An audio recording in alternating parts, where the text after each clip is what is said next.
நம்மை எதிர்ப்பவர்களை சண்டையிட்டு வெல்லாமல் அகிம்சையின் மூலமும் வெல்லலாம் என்பதனை நிரூபித்துக் காட்டியவர்தாம் நாம் இன்று அன்போடு மகாத்மா என்று அழைக்கப்படும் காந்தியடிகள். அவரது போராட்ட குணம் நாம் அனைவரும் பின்பற்ற வேண்டிய வியக்கத்தக்க ஒன்று. இந்தியா சுதந்திரம் அடைய ஒரு முக்கிய காரணமாக அமைந்த இந்த காந்தியடிகளின் வாழ்க்கை தொகுப்பினை நாம் பார்ப்போம். காந்தியடிகளின் பிறப்பு. காந்தி குஜராத் மாநிலத்தில் உள்ள போர்பந்தர் என்னும் இடத்தில் 1869 ஆண்டு அக்டோபர் 2ஆம் நாள் கரம்சந்த் காந்தி மற்றும் புத்திலிபாய் என்கிற தம்பதிக்கு மகனாக பிறந்தார். அவரது இயற்பெயர் மோகன்தாஸ் கரம்சந்த் காந்தி. இந்த பெயரே பின்னாளில் மருவி காந்தி என்றானது. இன்று நம் அனைவராலும் தேசத்தந்தை என்று அழைக்கப்படுகிறார். காந்தியடிகளின் சிறப்பு பெயர்கள். தேசத்தந்தை மக்களால் வழங்கப்பட்டது. மகாத்மா ரவீந்திரநாத் தாகூரால் வழங்கப்பட்டது. காந்தியடிகள் தனது பள்ளிப்படிப்பில் திறமையான மாணவராகவே விளங்கினார். மேலும் அவர் தனது 18வது வயதில் வழக்கறிஞராக வேண்டும் என்ற எண்ணத்தில் இங்கிலாந்து சென்று தனது பட்டப்படிப்பினை மேற்கொண்டார். பிறகு இங்கிலாந்தில் பட்டம் பெற்ற காந்தியடிகள் இந்தியா திரும்பினார். கதர் உடையின் பின்னணி. தென்னாப்பிரிக்காவில் இருந்து நாடு திரும்பிய காந்தி இந்தியாவில் ஆங்கிலேயர்களின் ஆதிக்கத்தினை கண்டும் மனம் நொந்தார். எனவே அவர் தொடர்ந்து பல இடங்களில் குரல் கொடுத்தார். மக்கள் அனைவரையும் ஒன்று திரட்டி அவர்களுக்கு தனது பேச்சின் மூலம் விழிப்புணர்வு ஏற்படுத்தினார். ஜாலியன் வாலாபாக் படுகொலை நடந்த நேரம் அது அந்த நிகழ்வினை அவரால் ஏற்றுக்கொள்ள முடியவில்லை. அதனால் அவர் ஒத்துழையாமை இயக்கத்தினை ஏற்படுத்தினார்.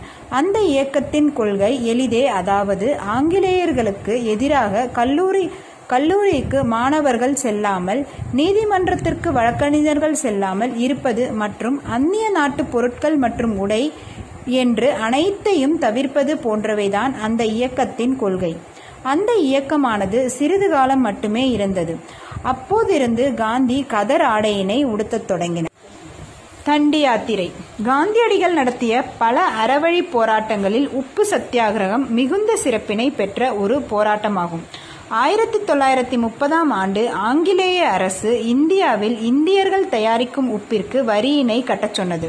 இதனை கண்ட காந்தி மக்களை ஒன்று திரட்டி பெரும் மக்கள் கூட்டத்துடன் அகமதாபாத்தில் இருந்து 23 நாட்கள் நடைபயணம் மேற்கொண்டு தண்டியை அடைந்தார்.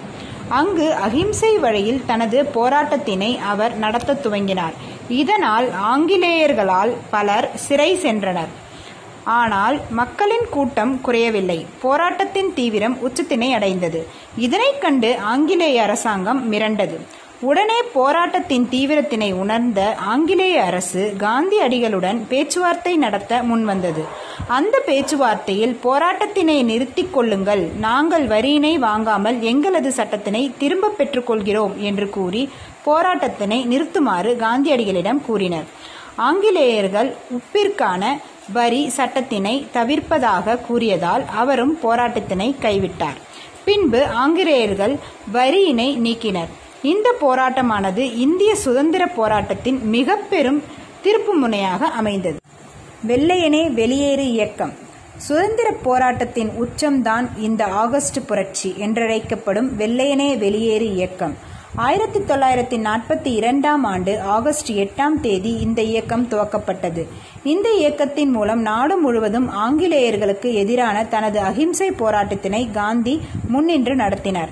காந்தியின் அறவழி போராட்டம் நினைத்ததை விட மிக சிறப்பாக தொடர்ந்து நாடு முழுவதும் நடந்தது. இதற்கு மேல் இங்கு ஒன்றும் செய்ய இயலாது என்று ஆங்கிலேயர்கள் எண்ணும் அளவிற்கு நாடு முழுவதும் போராட்டங்கள் நடைபெற்றன.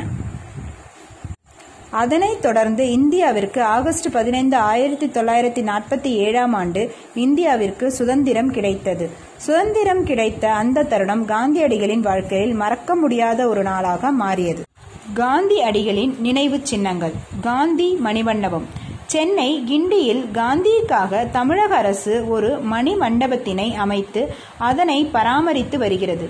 நூற்றுக்கணக்கான மக்கள் அதனை தினமும் ரசித்தபடி உள்ளனர்.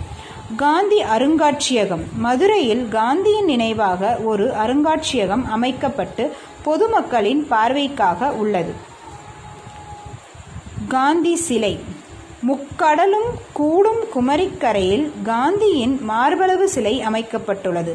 மேலும் காந்தியின் நினைவாக இந்தியா முழுவதும் பல சாலைகள் மற்றும் இடங்களுக்கு அவரது பெயர் சூட்டப்பட்டுள்ளது. ஒருவன் தனக்குத்தானே மனக்கட்டுப்பாடுகளை ஏற்படுத்தி கொள்கிறானோ அவனே சுதந்திர மனிதனாவான். மகாத்மா காந்தி.